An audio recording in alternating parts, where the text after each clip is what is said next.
Hey guys, this is John, and I'm playing FreshNakaJuice-L in a 15+2 game on LeChess.org. This might be the player that I played a couple games ago. Let's play a Caro-Kann actually. Let's play c6 on move 1. Similar username. He's asking for a Scandinavian in the chat. We're not going to oblige him though. We're not going to accommodate that request. Mixing it up against e4. Now, here c5 is very interesting, and so is bishop f5, the main line. I'm going to go for c5 because it gives the position some flavor. Even though you are moving the c-pawn twice, you're striking at the center, and black hopes to obtain an improved version of a French defense, essentially. So, knight here. I could take on d4 straight away, and I think I might do that. I wonder if c takes d4, knight takes d4, knight c6, bishop b5 is anything to be concerned about. Bishop d7, maybe something to do with e6. At the same time, I think taking is desirable. If I play knight c6, he gets a chance to take here himself. Or even play a different move. My lack of theory is kicking in here. What did he say in the chat? Hey man, g3 was a mouse slip. I don't know what he means by g3. There was no g3 played. Okay, so knight c6 or taking. Little hard to decide between the two. I'm going to play knight c6. I'll keep the tension for a moment, and we'll see if he takes on c5 or not.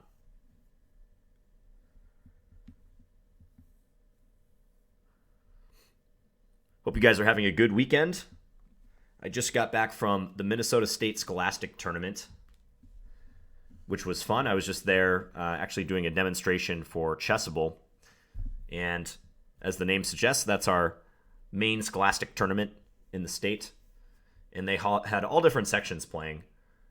High school section, a junior high section, K through 6, and then even K3, a primary section. So it was good to see a lot of our young players in action. Okay, so c4, striking at the center, creating a lot of tension. I could take here, of course. And then I assume if takes on d5, queen takes d5 is good for black. So if take here, I wonder if knight takes is my opponent's plan. But then I must have good options, right? I mean, even knight takes e5 is a move I can perhaps get away with. Also, taking on c4 looks logical. If I take here right now, I think white is planning on playing d5, advancing. So let's take.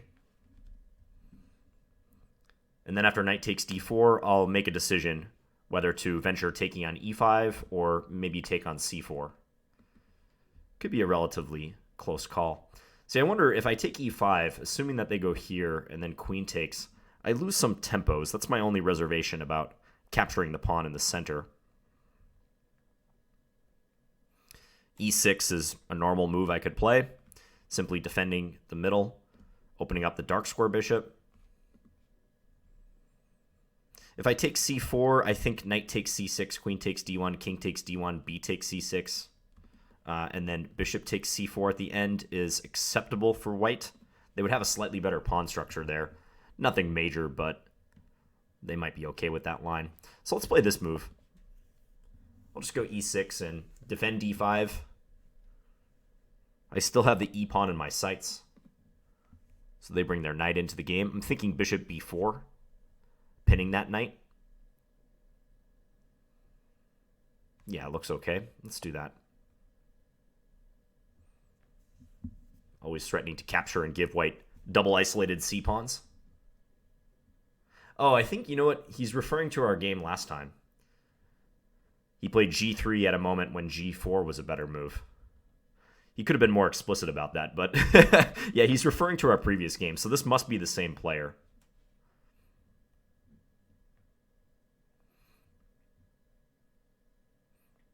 I gotta say, I don't like the practice of making multiple usernames.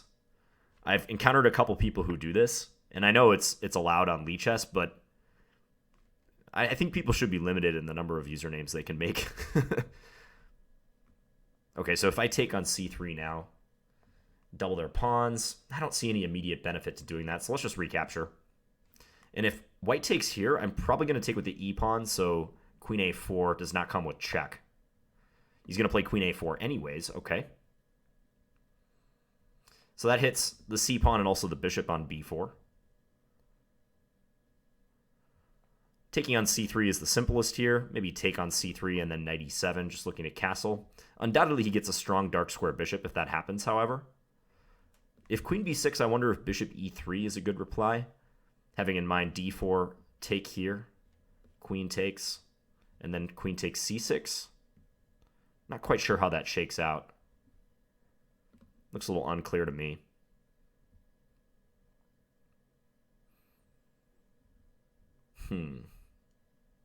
So if I take c3, we get this trade and then knight e7.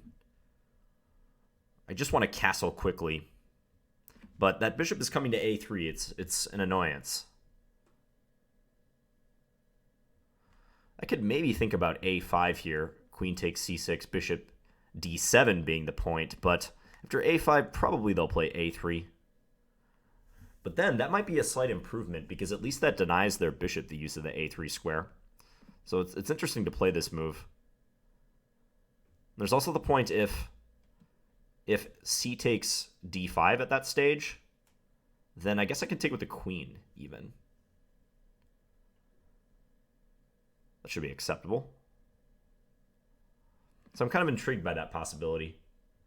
a5, c takes d5, queen takes d5. There's queen takes b4. A takes b4, knight takes d5. Maybe e takes d5 then. That position, a little hard to assess. I'm not sure about that one.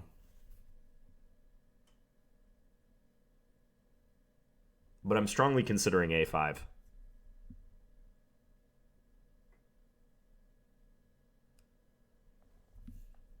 Anything else of note here? You know what? I'm going to do that.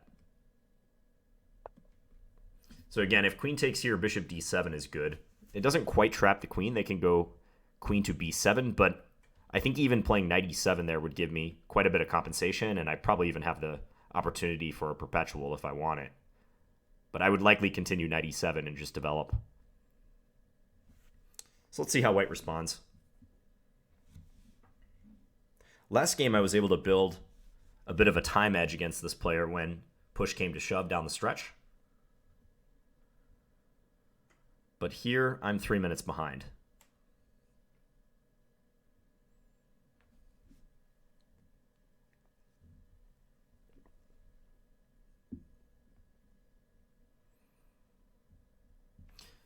Also, he opened differently last time. He opened with d4 in the previous game. This time, he opened with e4. He wanted that Scandinavian.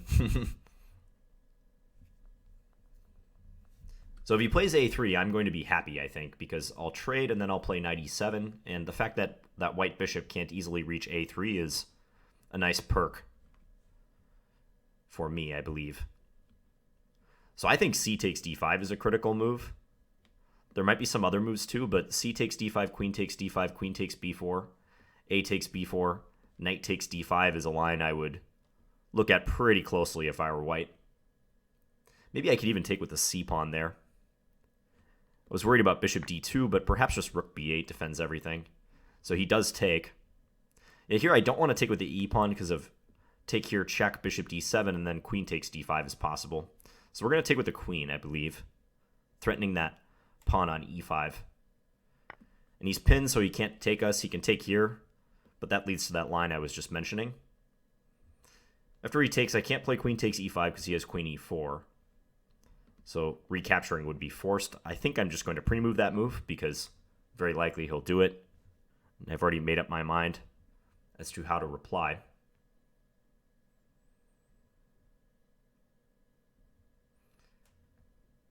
I doubt any other move will be played because defending e5 is awkward. I don't think they're going to play f4. I'm just a couple moves away from castling, and my queen is too strong on d5 as well. It hinders his development. So we'll just make this pre-move. And now I'm trying to use my time to decide whether to take with the e-pawn or the c-pawn, should white make that capture. It's a close call. Why can't I take the bishop, he says. Well, you can take the bishop if you want. It's definitely a legal move. He doesn't win a piece or anything. It's just a fancy trade. Queen takes b4, pawn takes b4, knight takes d5.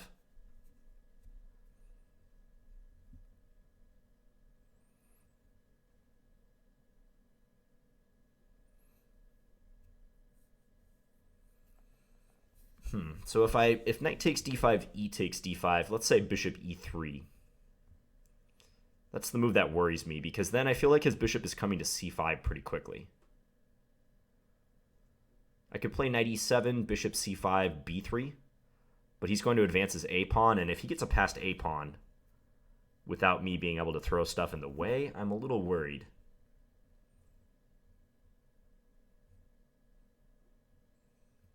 So I'm leaning towards taking with the c pawn. Then again, though, I mean, he might get a passed a pawn regardless. I'll have to try to use my minor pieces to help defend and maybe attack e5 as well.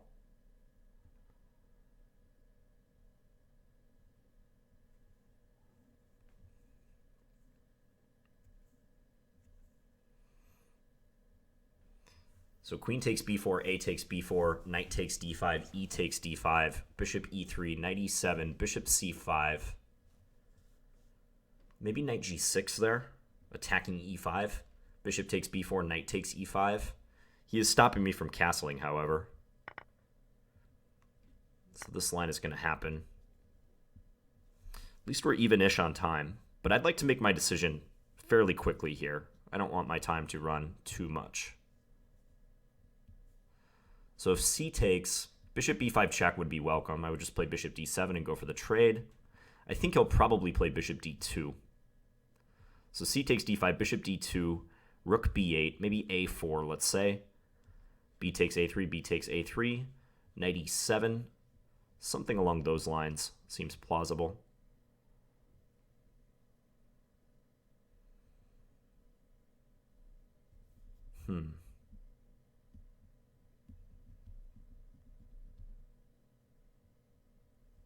Maybe also I should think about playing b3 in response to bishop d2, but I'm worried that my pawn on b3 will be a target.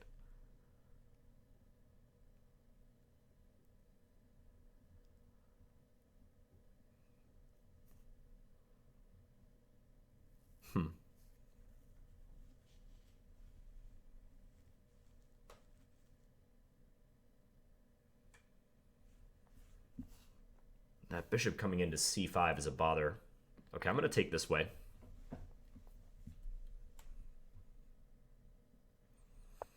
So this pawn is left to its own devices. He plays bishop f4. I'm surprised by that.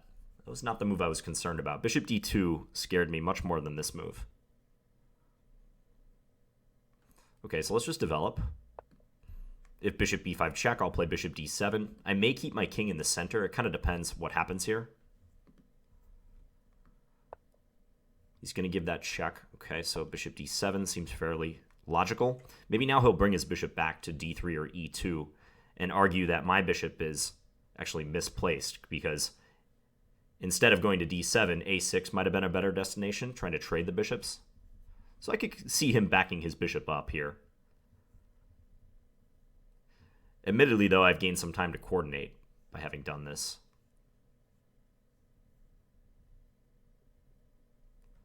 Knight g6 may come, attacking the bishop and the pawn. I guess I could have considered king d8 on the previous move, but bishop d7 feels much more natural. If he takes, I'll be very pleased with my position. My rooks will be connected, so it's probably in his best interest to drop back, fall back a little bit.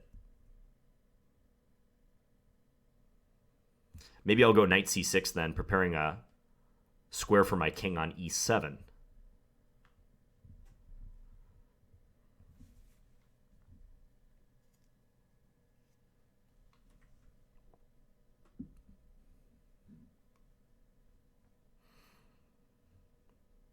I had Chipotle for lunch today. I was just there like an hour and a half ago. I think I perfected my Chipotle order to make it relatively healthy and filling. So my usual order is a burrito bowl, first of all. I don't get the burrito very often because it's just a lot of calories. Like, the tortilla is 300 calories on its own. So I get a burrito bowl, and I get chicken, both of the beans, so both black beans and pinto beans, fajita veggies, and brown rice. And then I usually get mild, hot, sometimes corn, and lettuce. I don't get sour cream or cheese anymore. Occasionally I do. I know that makes me seem very boring, but... Okay, so bishop back to d3. So I was mentioning knight c6. Pressuring the pawn, also maybe giving me access to the d4 square. That's what I kind of like about that move. If knight g6, I feel like it's simple enough for them to just drop back. So yes, let's go here, looking to play king e7 and then bring a rook into the equation, maybe to c8 or b8. We'll leave this rook on a8 for now. That's one nice aspect of not having to defend the b-pawn. If white had attacked the b-pawn with bishop d2 on move 13, it would have been irritating for me to have to play rook b8 to defend it, because I feel like my rook belongs on this file, opposing his a-pawn. And he plays a3. Okay, I can ignore that move if I want. He's not threatening to take the pawn due to the pin. Hence, I'm thinking king e7 for one thing. I'm also thinking about knight d4.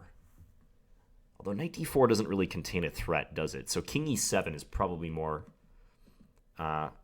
conducive to coordinating, because then my rook can come over. Also, I see some ideas, like if I do take, maybe ending up with rook a4, assuming he takes back, hitting the bishop here. It's kind of intriguing. The only downside I can see with king e7 is that bishop check becomes a slight issue. Maybe I should castle instead for that reason. Because if king e7, bishop g5 check, f6, take, take, he's at least got rid of one of his weaknesses in the center. So perhaps castling is preferable.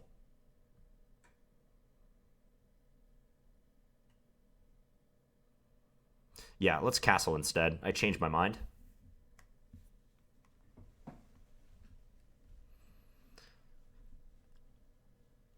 So we're in a queenless middle game.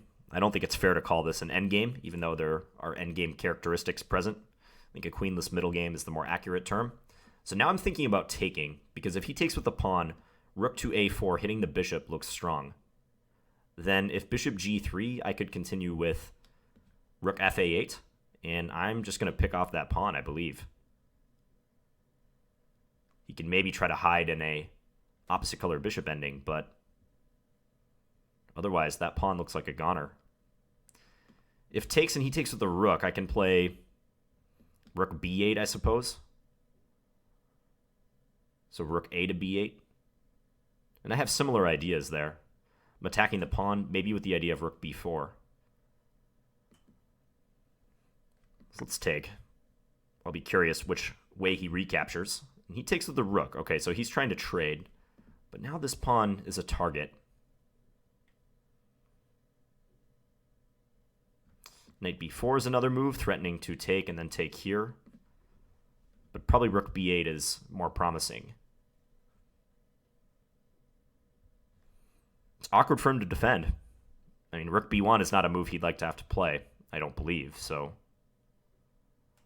I can definitely tell that he'll be hard-pressed to hold this. I mean, he'll probably play rook b1 because rook a2 just runs into this, losing material for white. He might play b3, but even on b3, the pawn can be attacked via a move like knight d4.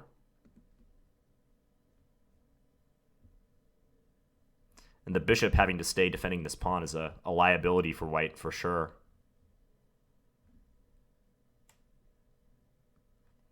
If b3, rook b4 might be good, too. Gaining a tempo on the bishop and getting ready to double up. So my goal right now is simply to win the b-pawn. If I can win the b-pawn and get the game to a 5 versus 4, 5 pawns versus 4 pawns, I think I'll have good winning chances. Maybe white could somehow give the b-pawn in a way that allows them to go into an opposite color bishop endgame. We'll see if that's viable. Okay, so he does play that move. Candidate moves here are rook b4, knight b4, maybe knight d4. That's what I'm mainly focusing on. My first thought was rook b4. He can reply with bishop d2. And then I probably will bring my rook back, let's say to b6. Or maybe b7. I'm not sure which one is better. Let's say b7. And if bishop c3, there's always d4. So if rook b4, bishop d2, rook b7. Could play bishop a6, but somehow I don't think he will.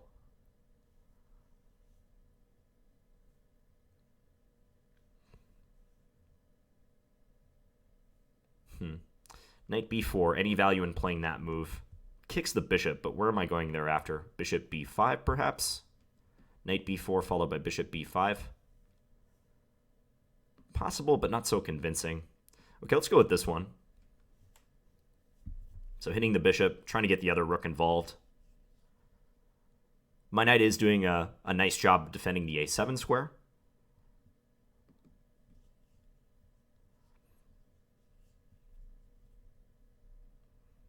So the main thread I'm following here is if bishop d2, rook b7, let's say f4, trying to defend the pawn, then I double up. And if they play bishop c3, I have d4, and I'll win this pawn at the end of the line. They could play, instead of bishop c3, b3, but that puts the pawn on a square that I can attack vigorously with a move like knight d4. Although then they could play b5, or b4 rather, admittedly. Maybe bishop b5 then. And the game continues. So I'm not quite sure I can win this pawn outright, but I can put them under a lot of pressure. Okay, this move, yeah, this crossed my mind as well. They're hoping for knight takes e5, bishop c5.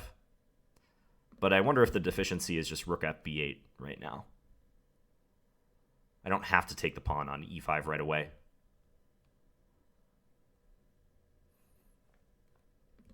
So let me think about that for a second.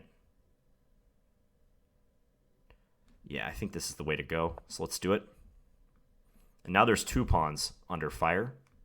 If bishop c5, rook takes b2, rook takes b2, rook takes b2, rook check. I have rook back to b8 to defend. Now it'd be up a clean pawn there. Whether I can win that ending, that's another thing, but I'll be up a pawn and white doesn't have any compensation that I can tell. They have two bishops versus a bishop and knight, but nothing beyond that. So bishop e3 does appear to be losing a pawn.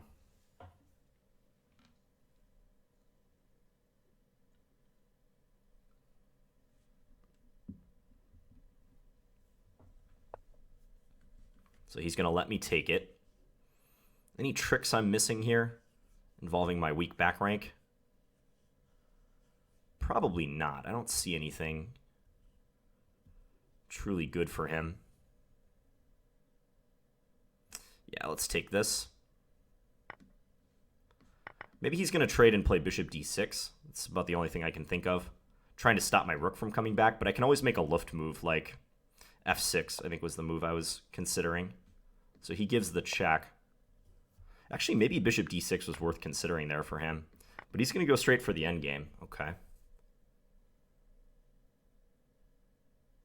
Well, now we'll get to see if I can win a pawn-up ending with a strong chance of an opposite color bishop position occurring if I'm not careful. Okay, so he's going to force my knight out. I got to play knight here. I'm hoping for bishop b5 so I can play knight takes e5. I doubt he'll do it, but there's always that chance. Here I'm thinking h5, maybe stop him from going g4. I could also play f6 and just try to get a pawn majority in the center. It is a little hard to move my knight. A little hard to maneuver. Guess I could play knight d4. If I could go knight d4 and bishop b5, that would be nice. But knight d4, he'll just play bishop to c5, I'm guessing. So if I want to win this, probably f6 is the way to go about it. But then he can just swap and then play bishop b5. And I don't think I'm getting much there. Okay, so let's play this move. Again, I'm trying to bait him into playing this move so I can take, but I don't think it'll work.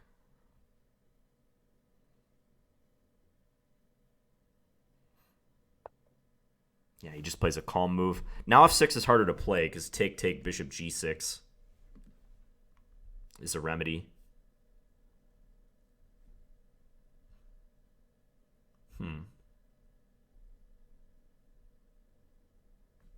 Maybe knight here. Trying to go bishop b5. Make some progress. I can play it without any repercussions. Let's give it a shot. He might just go bishop c5, but we'll see. He's going to let me do this. All right, well, if I get this move in, he can still play bishop c5. I keep forgetting.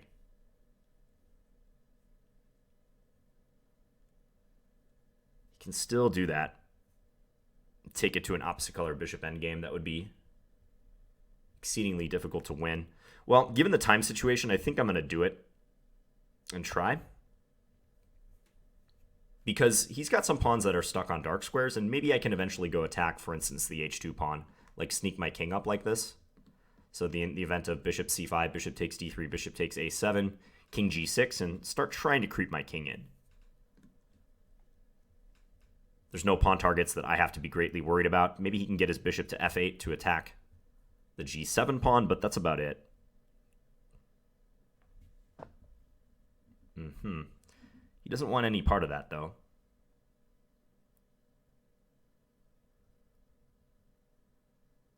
Okay, so let's move this. Time is becoming a slight issue for me.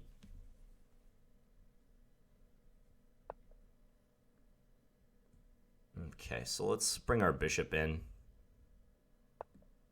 just to attack him. If bishop a4, I can go knight a5 and start trying to maneuver.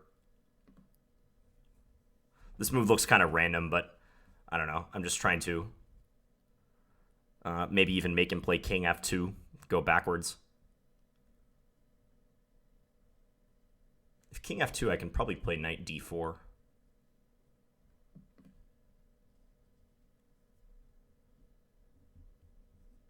I'd love to get to a knight versus dark square bishop position. That would give me excellent winning chances if that happened. I might also look for a moment to play d4 check, if I think that could help me.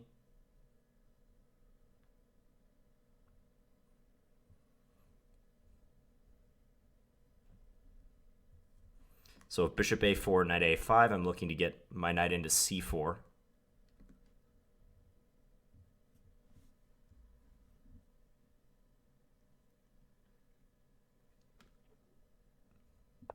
This is a nice endgame to play because I can play for a win with zero risk. Okay, knight b4. What's going on there? He's cutting off knight a5, but knight b4 is possible. Just not sure about my follow-up if I do play that move.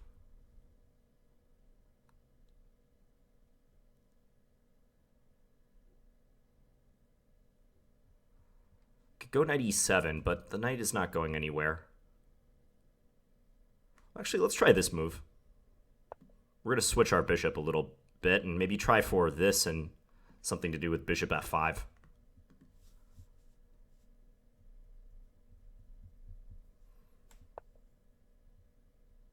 Okay, so I'm going to come here. Try to give a check, perhaps. If I could go check here, here, then suddenly h2 may be hard to defend. He could play bishop c2 certainly right now.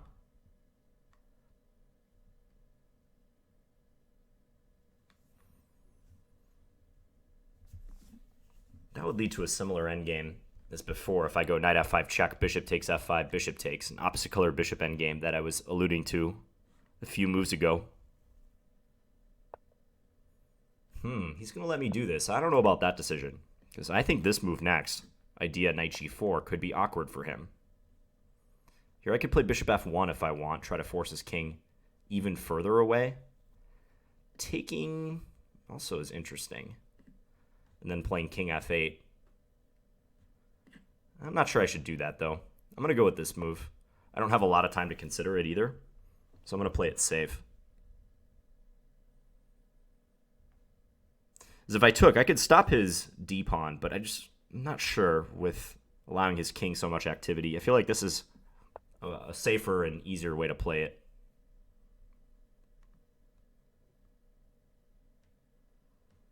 Okay, so let's bring this in as planned. He's going to play the bishop back to g1. Maybe f6 now. Actually, let's go check with my 17 seconds or whatnot.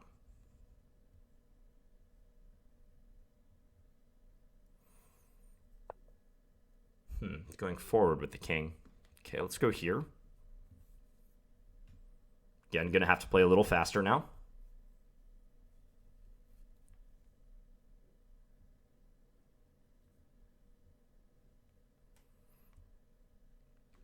I might even do this again if he goes bishop c2, let's say.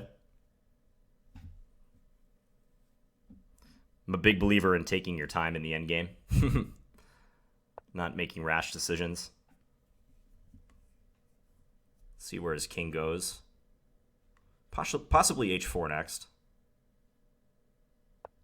Consider it. Let's go here.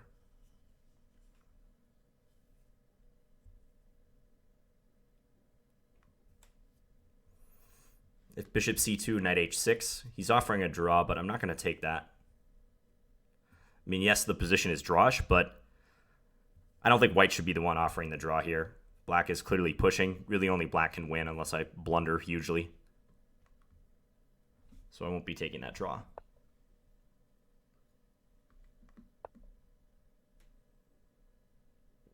Just trying to control the g4 square a little bit.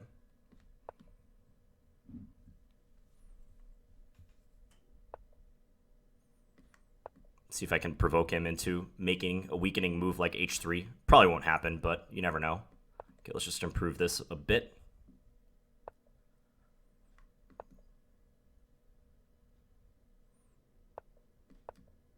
Yeah, he's just kind of moving back and forth, which makes a lot of sense.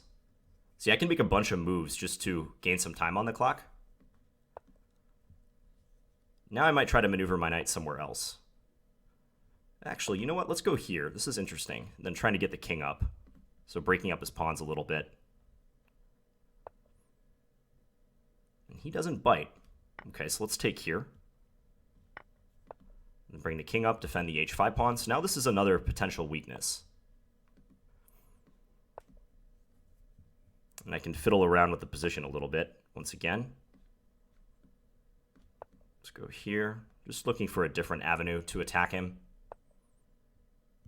Okay, I'm going to do this and try for bishop g4. Let's go here first.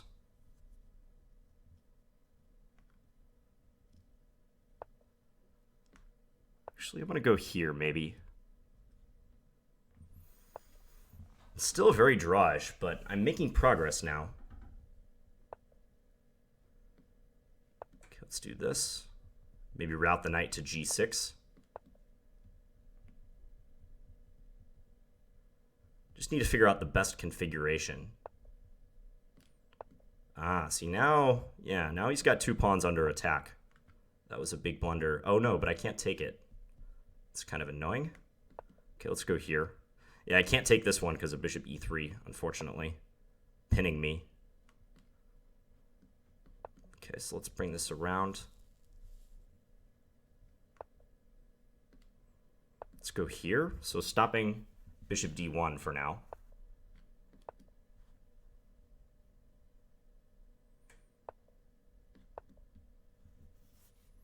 Again, just maneuvering.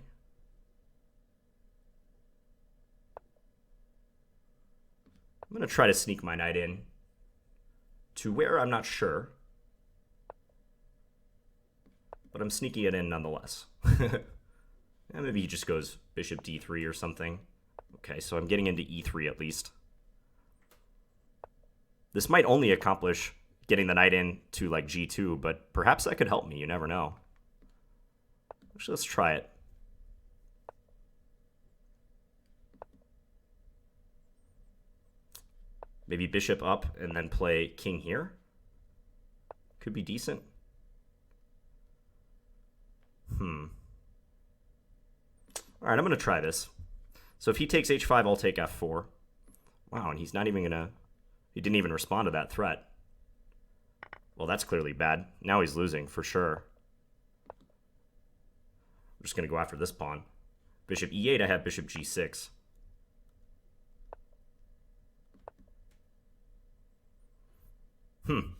Yeah, he moved too fast there at the end. And all of a sudden, he's busted. This pawn is rolling through. I can ignore that.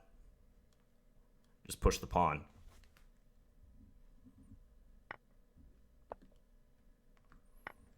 Pawn is rolling.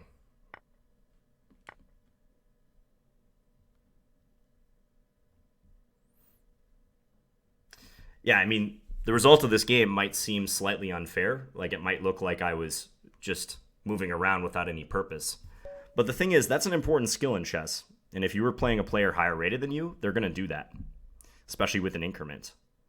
And Black can poke and prod and basically try for the entire 50 moves before the 50 move rule kicks in to try to beat you. This is a skill you got to beef up, especially if you're a tournament player. You want to hone your ability to grind out wins in marginal endgames that are right on the border between a win and a draw. And it seems to me like White played a little passively at times. I think they could have put me under more pressure prior to entering this endgame. And I think the decisive mistake was probably, well, definitely here. My king is up. So this is kind of an arrangement of pieces I was looking to achieve. Being able to threaten knight takes f4 without White's bishop being able to push my king away, like with check or something. And I was trying to avoid an opposite color bishop endgame throughout. So if I'm just going to ask him why he thinks he deserves a draw there. It's part of chess. I mean, there's no shame in playing a game out to its natural conclusion. If he plays well enough to get a draw, he'll get one by perpetual or the 50 move rule. That's why they have those rules. So, yeah, I mean, he might be kind of upset about that result, but that's part of the game, man. And he just blew it too right here. I think if he wants any chance, he has to play bishop takes h5. And then after knight takes f4, I guess he does have bishop takes f7, but then I have knight check on e2. I didn't see that I had knight e2 check. So this line, bishop takes h5, knight takes f4. If bishop takes f7, knight e2 check is a fork on the king and the bishop. So on knight takes f4, he'd have to play bishop takes f4, king takes f4. And then if bishop takes f7, I saw that I could play king takes e5. And I'd be up one pawn. And I'd have two connectors in the center, so maybe chances to win. He could play king d4 instead of bishop takes f7, but then I can play bishop g6. So, yeah, I think even there, Black has good winning chances.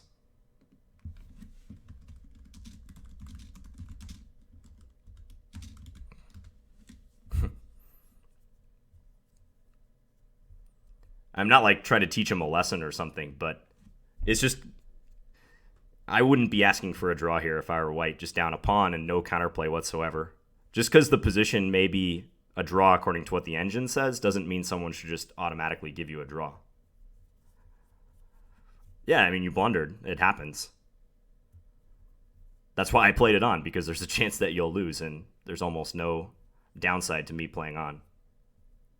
So let's go to the analysis board soon. Just a couple moments that I'm gonna focus in on. So the opening was rather interesting. This idea of c5, conceding a tempo, but trying to obtain an improved version of a French defense. And I'm hoping White will play passively, like c3, knight c6, knight f3, and allow something like bishop g4. So as played, though, we got into kind of an intriguing scenario. Queen takes d5, queen takes this. And I was much more concerned about bishop d2 here. I think bishop d2 is a better move than bishop f4, which is kind of passive, just defending e5. So, as played, this seemed like a good decision by White to withdraw the bishop, keeping the pair of bishops on board. And this feels like an equals plus position. In other words, a position where black has a slight edge. Bishop e3 wound up losing the pawn. I do wonder if right here, instead of rook check going for the pure two bishops versus bishop and knight endgame, I wonder if bishop d6 could be played, trying to strengthen the threat of rook a5. I thought I could play f6 there, but then it dawned on me that he can actually play rook a8 check, king f7, rook f8 mate. So maybe that was a bigger problem than I made it out to be. Although, bishop d6, I guess I can play f5, can't I? Blocking his bishop from attacking the g6 square. That might help. Bishop d6, f5. Take en passant. Give a check. King g7. I'm not sure about that. He could play bishop f8, perhaps. King f7. Take here. f5, threatening rook b1. It's unclear. But it did feel he was a little cooperative at times. Now here he could have forced an opposite color bishop endgame if he wanted. Bishop c5. I'd have to play bishop takes d3, then bishop takes a7. That should be a draw, although I was going to play it for a win. I was going to try to work my king in on the light squares. And yes, the endgame is very likely a draw, but it's not fun to play for white. And as I've described, like, if you're black, you should push for the win here, especially with an increment. And if you're white, you should be willing to play on and grit your teeth and defend. You just have to do that in chess sometimes. Okay, let's go to the analysis board and take a look at this. So, stats on this game. My opponent, 5 inaccuracies, 1 mistakes, 2 blunders, 25 average centipawn loss for FreshNakaJuice-L. And I had 2 inaccuracies, 1 mistake, 0 blunders for an 11 average centipawn loss. Let's go back to the opening. So, Caro-Kann. And bishop f5 is the main move here, but c5 does get some play. I don't know the theory of c5 that well. I think actually at the moment it's considered slightly dubious. But you are hoping that something that like this will occur. And then maybe bishop g4. Let's say white just responds with a passive move, bishop e2. And black, at the expense of a tempo, can get an improved French where the bishop is liberated from the chain.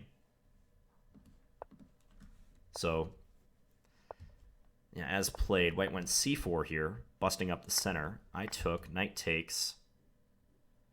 Okay, the engine says d takes c4, but I didn't feel this endgame was that great for me. Maybe black is equal, but it didn't at all seem better with my slightly fractured pawn chain. So e6. Here, bishop b4 seems acceptable. Take, queen a4.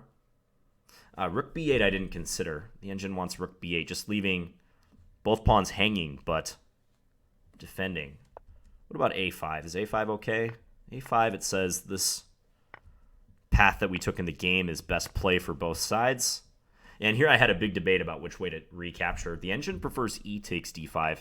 But again, I didn't like bishop e3. It seemed to me that white's bishop was going to settle on the c5 square. Maybe it's not so bad, though. f6, f4, take. Knight e7, develop. Bishop c5, knight here. Go around and attack this pawn. Bishop e2. It's only marginally better for white. So instead, I took with the c pawn. And I think this is a big moment because when white plays bishop f4, I felt fine with my position. Bishop d2, on the other hand, would encourage me to either push the pawn or play rook b8. And the fact that my rook is on the b file rather than the a file could give me some long-term issues with white pushing and me not being in a great position to win the pawn after like b takes a3, b takes a3. So bishop f4, I play knight e7. Maybe bishop a6 is better. Looking to stop bishop b5 check altogether and trade the light square bishops. So knight e7, check. He did this maneuver. Again, putting the bishop on d2 is so strong that the engine says just do it right now. Move the bishop right back. Bishop d3. I didn't like knight g6 here because I didn't want to give him an easy opportunity to take and simplify the position. So I played knight c6. He played a3. And here I was debating between king e7 and castles. Again, I don't have to do anything about the pawn tension because white is pinned. The thing is, king e7, I didn't like bishop g5, which would virtually force me to play f6 unless I want to lose time with my king. And then white gets rid of the liability on e5. His bishop is more free to do other stuff instead of simply defending the pawn. So, yeah, castles looks to be the best move here. Then he castled. The engine also says a4 is interesting, but slight edge for black in either case.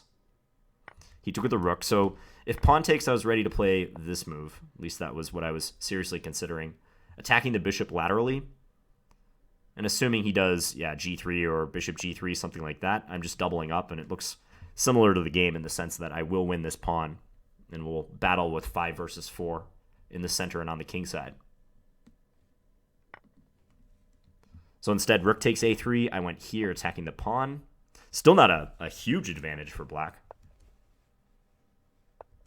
Minus 0.2 or 0.3 is defensible. And I criticized bishop e3, but the engine likes it. I was more so looking at bishop d2, attacking the rook with tempo. The computer says bring the rook right back to b8, which could result in a repetition. But I was ready to play this move. And I was trying to figure out what would happen in a position like this.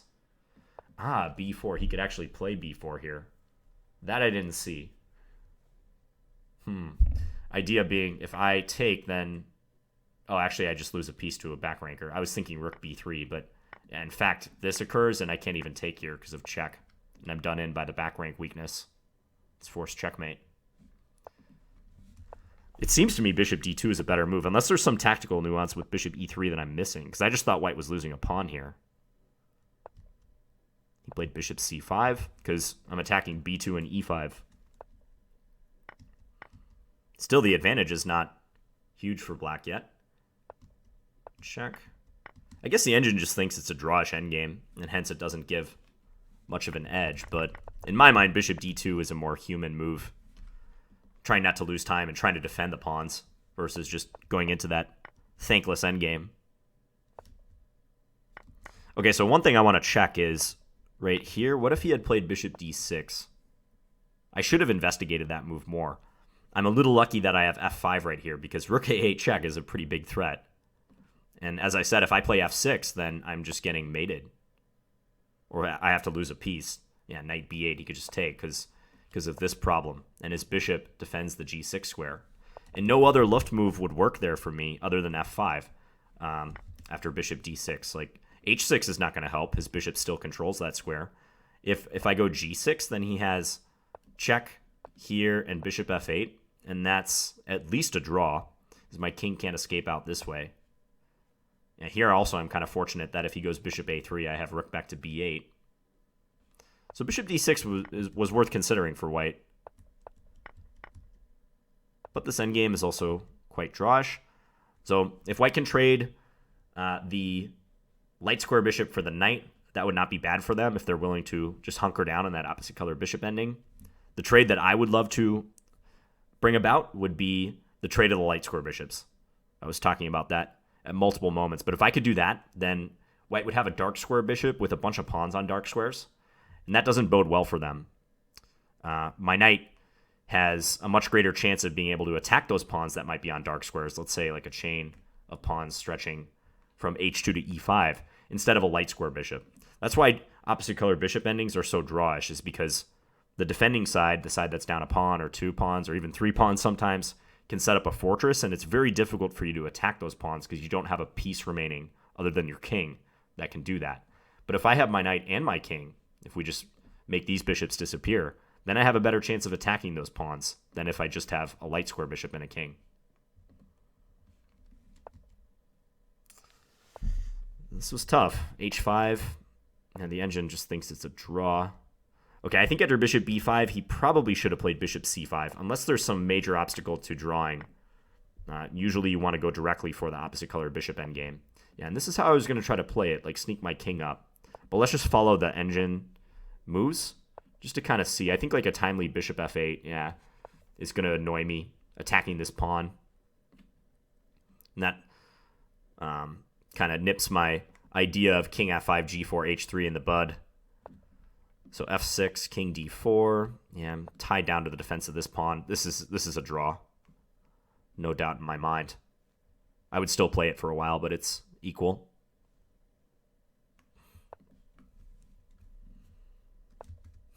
So bishop c2, maybe not strictly a mistake, but bishop c5 seems simpler. Get to an opposite color bishop ending, and then go attack f8. And if he does that, at some point I might have to put all my pawns on light squares, and white will just set up a dark square blockade.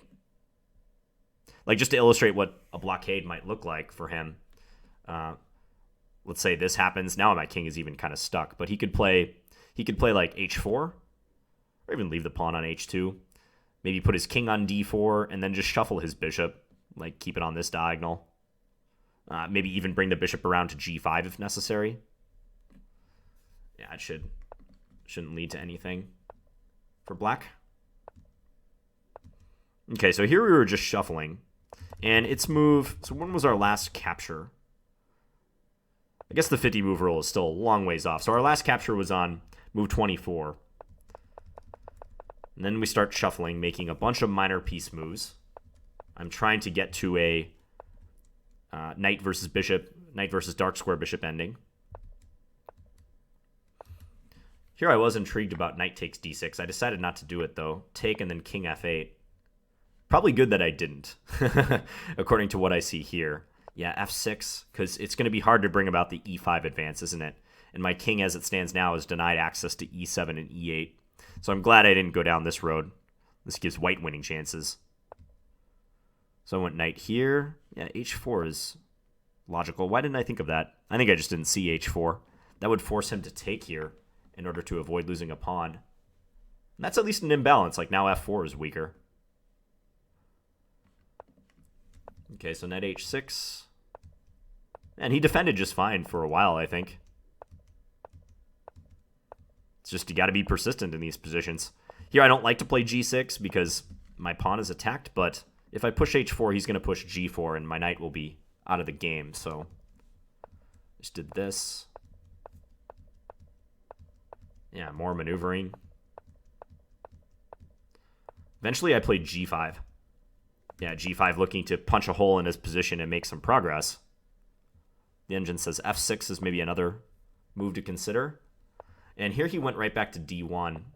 Maybe taking is better, allowing this to happen. h4, knight takes g3, bishop here. This pawn is kind of weak. Yeah, this also should be holding, I suspect. So we get this trade, and I think that pair of pawns getting swapped off slightly benefited black.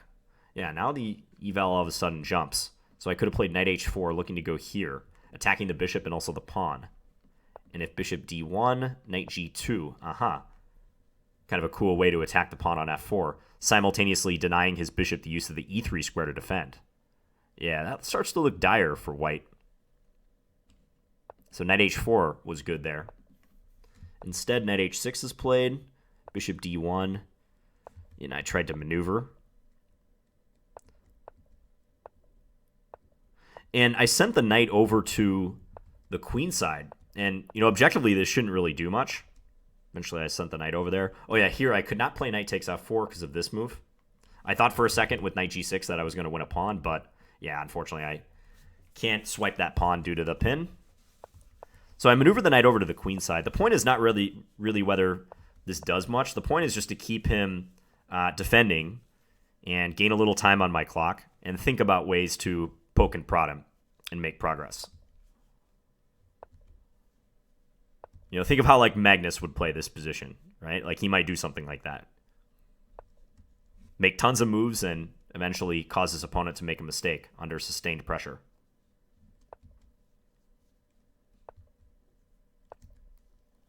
King g6, bishop f2. Yeah, so here I'm trying to sneak my king into f5 at an appropriate moment. Bishop f2. Okay, so I can play knight d1, the engine advocates. But again, that would be agreeing to play an opposite color bishop endgame. I do have nice king activity. Like, I'm sneaking up here. But if he does this, king here, king back, attacking the bishop. Here, king e3. This looks like a fortress. These are the positions you have to worry about if you're the one trying to win. I can go attack the pawn on h4, but if necessary, he can always play bishop e7 and defend. I guess maybe I could throw in like a d4 type move at some stage and try to win his f-pawn. Even this is just a draw, though.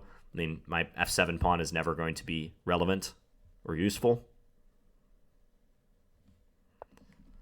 So that's why I played knight g2 rather than knight to d1.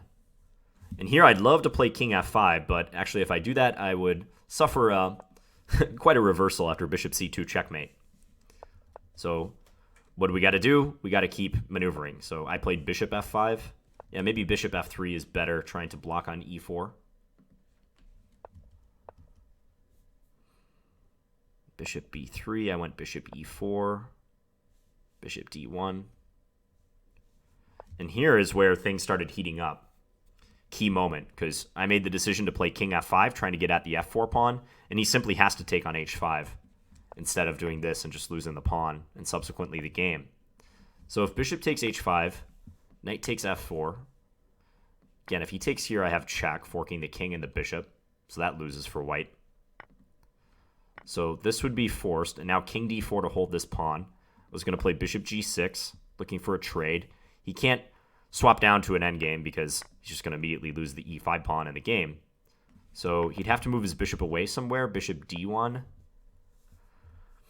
Yeah, this could be tough to win, even still. What if king here, attacking the pawn, h5, bishop f5, king e3. I'd like to go around here and then eventually attack this pawn with my bishop and win it, but he can always play king f4, I assume. Not sure I can win this. One of my problems is that f7 is not going anywhere still.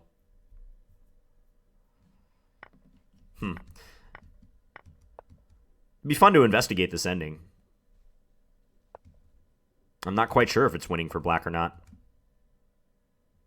Looks pretty tough. I gotta somehow get my f-pawn involved, but with king on d4, pawn on e5, and with this pawn being hard to round up, yeah, I mean... And also it's hard to play king f5 and f6, because if king f5, he could always check me. Although, yeah, first he'd want to play this move to force my bishop away, and then actually check would win my bishop. So key moment right there, but I think he was just shuttling his pieces back and forth and didn't realize that suddenly I was playing for the win with king f5. So bishop takes h5 was forced, but now this occurred, and I take f4. King g4 might have even been cleaner.